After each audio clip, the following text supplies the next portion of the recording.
স্ত্রীর অনুমতি ব্যতীত স্বামী কতদিন পর্যন্ত বিদেশে থাকতে পারবে, অর্থাৎ ঘরের বাহিরে থাকতে পারবে, এটা আমাদের অবশ্যই জানা থাকা দরকার। আমরা অনেকে বিদেশে থাকে বছরের পর বছর। এজন্য হযরত উমর রাদিয়াল্লাহু তাআলা আনহু, সহিহ বুখারীর হাদিস, লম্বা হাদিস, এখানে সর্বোচ্চ তিনার মেয়ে হযরত হাফসা রাদিয়াল্লাহু তাআলা আনহাকে প্রশ্ন করলেন, মা, একজন স্বামী তার স্ত্রীকে রেখে কতদিন যাবৎ সে বাহিরে থাকতে পারবে?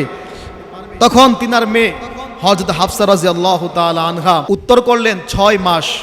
অর্থাৎ স্ত্রীর অনুমতি ব্যতীত 6 মাস পর্যন্ত আপনি বিদেশে থাকতে পারবেন, বাহিরে থাকতে পারবেন।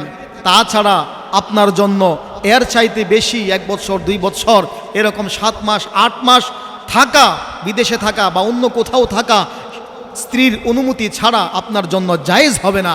তবে হ্যাঁ, স্ত্রী যদি আপনাকে অনুমতি দেয় যে হ্যাঁ, আপনাকে আমি জীবিকার তাগিদে, আপনাকে উপার্জনের জন্য আপনাকে আমি অনুমতি প্রদান করলাম, সে হিসেবে আপনি বিদেশে থাকতে পারবেন 1 বছর 2 বছর। স্ত্রী অনুমতি ছাড়া 6 মাস এর অতিক্রম করা যাবে না।